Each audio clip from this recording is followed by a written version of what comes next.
What's going on, YouTube? JT's Reborn here, and welcome back to another edition of my DC comic book reviews. And in this video, we're going to be talking about Teen Titans issue number 1, 2016 number 1. That's right. So if you remember the last video I covered, at least the time we're posting some of this stuff, I mentioned how with the Teen Titans books, I decided to go back and talk about the issues that I never got around to talking about in this run. So at the start of Teen Titans Rebirth, which began in September 2016, all the way through, because this is technically issue 1, because the other one was Rebirth issue 1. I don't know why they had to have 2 issue number 1s, when they could have just started at number 1, but I don't know. I don't make the rules. I don't know. It's weird. But anyways, I decided to go through and cover the issues that I hadn't covered yet, all the way leading up to the special that started the new team, because, well, I covered pretty much from issue 20 onward with the Teen Titans books, and including the crossovers that current Glass series and all that, and the Thompson series that went through, and, well, I never talked about the previous stuff. I've kind of mentioned it from time to time, but I never really went through and did video reviews on all of them. So I decided I'm going to go ahead and do that, and we're going to cover the issues that I haven't talked about in this run, including the various crossovers and stuff. So let's go ahead and dive into issue number 1. So this issue is the start of an arc known as Damian Knows Best, Part 1. So based on the description, it reads, now that Damian has summoned the Teen Titans, the tyrannical teen reveals his master plan. But a great evil from Damian's past is lurking around the corner, ready to strike at the team's newest leader and destroy the new Teen Titans before they can even begin. So in Teen Titans Rebirth number 1, not this one, this is Teen Titans 2016 number 1. Again, I don't know why they're both number 1. The Teen Titans were kidnapped by Damian Wayne because for 2 reasons. 1, to showcase their weaknesses, and 2, because they're about to be hunted by another group of superheroes that are under the guise of Ra's al Ghul. So Damian had to find a way to bring them together and pinpoint their weaknesses and tell them, look, we can do better than all this. So issue begins. We'll go ahead and start right there. There's Damian Wayne. It is his 13th birthday. My God, this is a long 4 years, and I don't know if he's only aged 1 or not. I don't know how much time has passed, if I'm being honest, in Rebirth, because it feels like it's been like a year or 2 at least. So he should be at least 14 or 15, but they never really seem to dictate that. So Damian's there.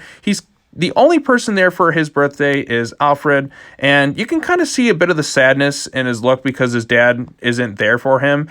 And obviously he had the Justice League stuff, and, Damian feels kind of saddened that his father's not there. I mean, it's his dad. It's not even there for the kid's birthday, because Bruce is off doing some Justice League missions, and Damian feels neglected. But there is a nice touching going between him and Alfred. Like, you see the smile there. Like, he still cares and all that. And Alfred's just, you can tell how much Alfred meant to Damian, and who would have known that, 4 years later, Damian would watch Alfred get his neck snapped right in front of him. So, I don't know. That's definitely taking its toll on him in general. But then we cut back to Damian. He's talking with the Teen Titans. He's like, 13-year-old just proved I'm better than all of you. He's definitely got an ego to him. They all kind of talk shit to him, which is kind of fun. Damian points at all their weaknesses. Starfire, you suffer from this problem here. Raven's able to manipulate others. It's easy to mess with your mind, too. Kid Flash, you're constantly doing these problems. He's like, I studied you all for cracks and weaknesses, and they weren't difficult to find and exploit. So thanks for the rant, and then basically he gets them all angry, and they all showcase Goliath. And what I like about this issue, there's the right blend of lightheartedness, some nice touching moments, and there's a bit of humor. Man, going back and reading this now, especially after reading Post No Justice, Teen Titans, it's such a breath of fresh air. I feel like I'm reading the Teen Titans again, and maybe that's why I'm looking at this in a much better light. I mean, it sucks that, we had something that had so much potential, where this is at now, and then where it's ultimately going to lead by the end of this entire, series, but damn, I'm missing this really badly right now. It's actually making me kind of sad. So Starfire breaks free, then they all charge, and they fight Damian and Goliath, and Raven comes in there, and she kind of puts Goliath down for a nice nap, and they're basically ready to beat the crap out of Damian, and Damian's like, see, they're like, wait, what are you talking about? Let him speak. So individually you're weak, but you're strong. He's definitely got that cocky smirk to him, and again, there were some issues I had with this thing, because I felt like there was still, they had a chance to do better. So Damian's like, look, I'm going to lead the new Teen Titans like this, and they're all kind of like, you're full of shit. He's like, I'm Robin, son of Batman. This is the new Teen Titans.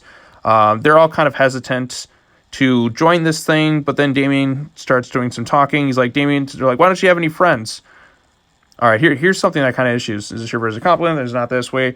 Yeah, man, if you're looking for a team up, ask your friends. Okay, this is a part I had an issue with. I don't have any friends. Yes, you do. You have Maya Ducard. I think this is before he met John. Actually, this is probably before he met John Kent at this point in the continuity. But he still had Maya Ducard as his friend. Why doesn't he ask her? That's kind of a gripe I had, because he definitely knew her at this point in terms of the continuity. But again, we have to factor in this is before he meets John Kent. Yes, Goliath, except for you. So there he is in Goliath. Goliath's adorable. So you got to love Goliath. So we get this nice moment here, because remember, you got to factor in this is after Tim Drake seemingly died in the continuity that was back in like the Mr. Oz stuff and Detective Comics. There was a whole big story arc planned around it, and Dr. Manhattan, and then all culminates in Doomsday Clock, which kind of gets forgotten about.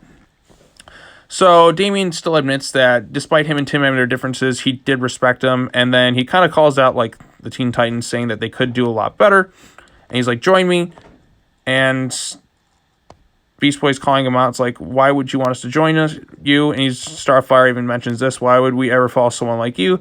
Because if you don't, we are all dead. And this culminates kind of at the end of the issue where Damian's there. He gets a little note from Ra's al Ghul saying that he's coming for him, like to either go back to his place and accept his rightful place as leader of the League of Assassins, as the rightful heir, or you're going to be hunted. So this is right on Infinity Island. You see Ra's al Ghul there, and then you see this group of characters here. And I only remember one of them being Mara al Ghul. I can't remember who the other ones are at the time reading this. I'm going to read these one issue at a time so I can...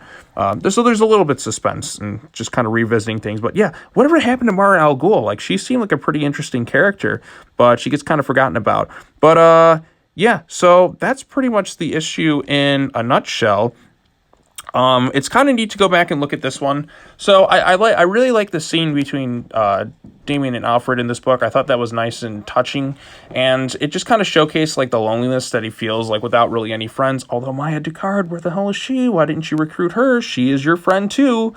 God, why didn't he recruit her? He has a Goliath there. Like, Goliath's there. That indicates that Robinson of Batman happens. So, and again, Maya even shows up when he goes to meet John. So why he never recruits her is beyond me. She should have been recruited at this point. But whatever. God, this just wasted potential. Like, looking back at these issues is kind of hurting me even more, because there was so much potential. And again, I'm enjoying this a lot more than what the current Teen Titans are. This feels more like Teen Titans. They're even going to go to Titans Tower. God, it just makes me miss it even more. We really need to get back what we kind of lost with this current series. But yeah, all things considered, I do like this issue. I think my favorite part is the scene with Damian and Alfred. So you kind of get the sadness that he has. He's like kind of lonely, but Alfred's at least there to cheer him up. And just, man, I really miss Alfred too, all things considered. Like, the poor child had to watch Alfred get murdered right in front of him. And I think they found a decent, pretty interesting reason for Damian to go and try and recruit the team.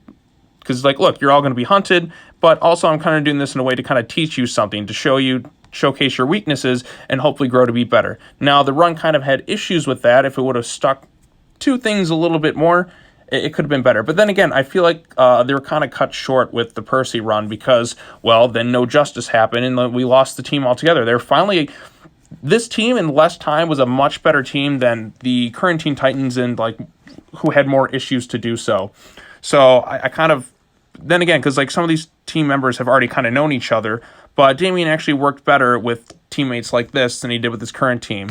So I just really baffles me how things have changed so much, and for the worse, if I'm being honest. So I really never liked the whole secret prison aspect of it. I think that kind of goes against all the character development. So, yep, this issue I do like, all things considered. I did enjoy the first arc of the Teen Titans Rebirth stuff, or as it's known as Damian Knows Best. I even have the trade paperback for it. I think it is pretty solid thing. But what are your thoughts on this issue? What are your thoughts on, the start of this whole Teen Titans run that began in 2016? Let me know your thoughts in the comment section down below. And I'm going to continue covering all the issues in this, as well as the various crossovers. But I'll see you later. Peace.